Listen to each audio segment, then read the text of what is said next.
അങ്ങനെ ഈ ഒരു കഴിഞ്ഞു പോയ ഐഎസ്എൽ സീസണിലും കേരള ബ്ലാസ്റ്റേഴ്സിന് അത്ര കണ്ട് മികച്ച പ്രകടനമൊന്നും കാഴ്ചവെക്കുവാനായിട്ട് സാധിച്ചിട്ടുണ്ടായിരുന്നില്ല. സോ ഇങ്ങനെ ഇരിക്കുന്ന ഈ ഒരു സാഹചര്യത്തിലാണ് കേരള ബ്ലാസ്റ്റേഴ്സ് നാളെ സൂപ്പർ കപ്പിലെ ആദ്യത്തെ മത്സരത്തിന് ഇറങ്ങുവാനായിട്ട് പോകുന്നത്. നാളെ കേരള ബ്ലാസ്റ്റേഴ്സും ഈസ്റ്റ് ബംഗാളും തമ്മിലായിരിക്കും കേരള ബ്ലാസ്റ്റേഴ്സിൻ്റെ സൂപ്പർ കപ്പിലെ ആദ്യത്തെ മത്സരം. ഈ ഒരു മത്സരത്തിൽ വിജയിച്ചില്ല എന്നുണ്ടെങ്കിൽ കേരള ബ്ലാസ്റ്റേഴ്സ് നാളത്തെ മത്സരത്തോടു കൂടി തന്നെ ഈ ഒരു സൂപ്പർ കപ്പിനോട് വിട പറയേണ്ടതായിട്ട് വരുന്നതാണ്. അതുമാത്രമല്ല കേരള ബ്ലാസ്റ്റേഴ്സിൻ്റെ ഈ ഒരു മത്സരം നാളെ 8:30-ക്കായിരിക്കും നടക്കുക എന്നൊരു കാര്യം ഉറപ്പായിട്ടുണ്ട്. നേരത്തെ ഈ ഒരു മത്സരം 4 മണിക്കായിരുന്നു നിശ്ചയിച്ചിട്ടുണ്ടായിരുന്നത്. എങ്കിൽ പോലും ഈ ഒരു സമയക്രമം മാറ്റിയിട്ടുണ്ട് എന്നറിയുവാനായിട്ട് സാധിക്കുന്നുണ്ട്. അതുമാത്രമല്ല കേരള ബ്ലാസ്റ്റേഴ്സ് ആരാധകരെ സംബന്ധിച്ചിടത്തോളം അല്ലെങ്കിൽ ടീമിനെ സംബന്ധിച്ചിടത്തോളം ഈ ഒരു സൂപ്പർ കപ്പ് നേടിക്കഴിഞ്ഞു കഴിഞ്ഞാൽ കേരള ബ്ലാസ്റ്റേഴ്സിന് ട്രോഫി ഇല്ലാത്ത ആ ഒരു ക്ഷാമം നികത്തുവാനായിട്ട് സാധിക്കുന്നതാണ്. അതുമാത്രമല്ല മത്സരത്തിന് മുമ്പ് കേരള ബ്ലാസ്റ്റേഴ്സ് ആരാധകർക്ക് അത്രമാത്രം സന്തോഷം നൽകുന്ന അപ്ഡേറ്റുകളൊന്നും അല്ല എന്ന് പുറത്തേക്ക് വന്നിട്ടുണ്ടായിരുന്നത്. കേരള ബ്ലാസ്റ്റേഴ്സിൻ്റെ ഗോൾ കീപ്പറായിട്ടുള്ള നോറ ഫെർണാണ്ടസിൻ്റെ പരിക്ക് കാരണം ഈ ഒരു സൂപ്പർ കപ്പിൽ ഉണ്ടാവില്ല എന്നൊരു റിപ്പോർട്ട് വന്നിട്ടുണ്ടായിരുന്നു. സച്ചിൻ സുരേഷിൻ്റെ പരിക്കുണ്ട് എന്ന് റിപ്പോർട്ട് വന്നിട്ടുണ്ടായിരുന്നു. എങ്കിൽ പോലും താരം നിലവിൽ സ്ക്വാഡിൽ ഇൻക്ലൂഡഡ് ആണ്. Koru Singh family related problems കാരണം കുറച്ച് നാളത്തേക്ക് ടീമിൽ നിന്ന് മാറി നിൽക്കുമെന്നൊരു റിപ്പോർട്ട് വന്നിട്ടുണ്ടായിരുന്നു.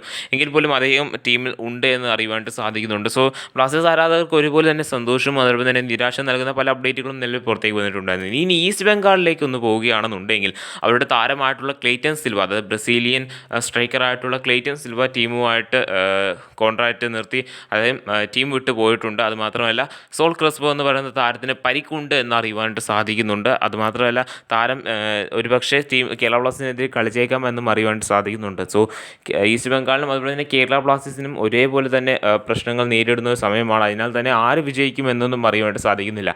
ഐഎസ്എല്ലിൽ ഈ രണ്ട് ടീമുകളും തമ്മിൽ ഏറ്റുമുട്ടിയ സമയത്ത് കേരള ബ്ലാസ്റ്റേഴ്സും അതോടൊപ്പം തന്നെ ഈസ്റ്റ് ബംഗാളും അവരുടെ ഹോം മത്സരങ്ങളിൽ 2-1 എന്ന സ്കോർ ലൈനിൽ വിജയിച്ച് കയറിയിട്ടുമുണ്ടായിരുന്നു. കേരള ബ്ലാസ്റ്റേഴ്സിൻ്റെ ഒരു സാധ്യത 11 നോക്കുകയാണെന്നുണ്ടെങ്കിൽ ഗോൾ കീപ്പറായിട്ട് പരിക്കുകൾ നിലനിൽക്കുന്ന സാഹചര്യത്തിൽ നോറ ഫെർണാണ്ടസിനും അതുപോലെ തന്നെ സച്ചിൻ സുരേഷിനും ഒന്നും സാധ്യതകൾ കുറവായിരിക്കുന്ന സാഹചര്യത്തിൽ കമൽജിത്ത് സിംഗ് ആയിരിക്കും ഒരു പക്ഷേ കേരള ബ്ലാസ്റ്റേഴ്സിൻ്റെ ഗോൾ കീപ്പറായിട്ട് നാളത്തെ മത്സരത്തിൽ ഇറങ്ങുവാനായിട്ടുള്ള സാധ്യത.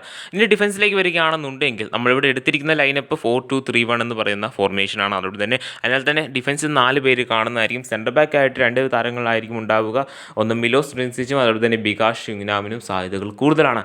ഇനി ലെഫ്റ്റ് ബാക്ക് റൈറ്റ് ബാക്ക് പൊസിഷനിൽ ഐബൻ ഡോങ്ലിയും അതുപോലെ തന്നെ നവോജ സിംഗിനും സാധ്യതകൾ കൂടുതലാണ്. ഇനി 4-2-3-1 അതായത് 4-2 അതായത് ആ 2 2 താരങ്ങളെ നമുക്ക് നോക്കാം. അവിടെ മിക്കവാറും ഡുസാൻ ലെഗാട്ടനും അതുപോലെ തന്നെ ഫ്രെഡിക്കും നല്ല സാധ്യതകൾ, അതായത് ഇറങ്ങുവാനായിട്ടുള്ള സാധ്യതകൾ കൂടുതലാണ്. ഇനി 4-2-3-1 ആ ഒരു 3 എടുത്ത് നോക്കുകയാണെന്നുണ്ടെങ്കിൽ ബ്ലാസ്റ്റേഴ്സിൻ്റെ വിദേശത്ത് 3 താരങ്ങളായിട്ടുള്ള അഡ്രിയാൻ ലൂണയ്ക്കും ക്വാമെ പെപ്രയ്ക്കും അതുപോലെ തന്നെ നോവ സദോയ്ക്കും ഇറങ്ങുവാനായിട്ടുള്ള സാധ്യതകൾ കൂടുതലാണ്. ഇനി കേരള ബ്ലാസ്റ്റേഴ്സിൻ്റെ സ്ട്രൈക്കറായിട്ട് ജീസസ് ജിമിനസും ഇറങ്ങുവാനായിട്ടുള്ള സാധ്യതയുണ്ട്. ഈ ഒരു ലൈനപ്പിൽ ക്വാമെ പെപ്ര സെക്കൻഡ് സ്ട്രൈക്കറായിട്ടായിരിക്കും ഇറങ്ങുവാനായിട്ടുള്ള സാധ്യതകൾ. അതുപോലെ തന്നെ 2 വിങ്ങുകളിൽ ലൂണയും അതുപോലെ തന്നെ നോവ സദോയും കളിക്കുവാനായിട്ടുള്ള സാധ്യതകളും കൂടുതലാണ്. കേരള ബ്ലാസ്റ്റേഴ്സിൻ്റെ 6 വിദേശ താരങ്ങളെയും നമ്മൾ ഈ ഒരു ലൈനപ്പിൽ ഇൻക്ലൂഡ് ചെയ്തിട്ടുണ്ട്. കാരണം ആ ഒരു പുതിയ നിയമം വന്നതിനാൽ തന്നെ കേരള ബ്ലാസ്റ്റേഴ്സിൻ്റെ 6 ഫോറിനേഴ്സിനും ഈ ഒരു ലൈനപ്പിൽ ഇറങ്ങാവുന്നതാണ്. സോ എങ്കിൽ പോലും ബ്ലാസ്റ്റേഴ്സിൻ്റെ കോച്ച് ഒരു വിദേശ താരത്തെങ്കിലും സൈഡ് ബെഞ്ചിൽ എത്തുവാനുള്ള സാധ്യതകൾ കൂടുതലാണ്, ഒരു ബാക്കപ്പ് ഓപ്ഷനായിട്ടെങ്കിലും. സോ നമുക്കെല്ലാം കണ്ടു തന്നെ അറിയാം കേരള ബ്ലാസ്റ്റേഴ്സിൻ്റെ ഈ നാളത്തെ മത്സരം വിജയിക്കുമോ എന്നുള്ള കാര്യമൊക്കെ. എന്തൊക്കെയായാലും കേരള ബ്ലാസ്റ്റേഴ്സ് വിജയിക്കട്ടെ എന്ന് തന്നെ നമുക്ക് പ്രതീക്ഷിക്കാം.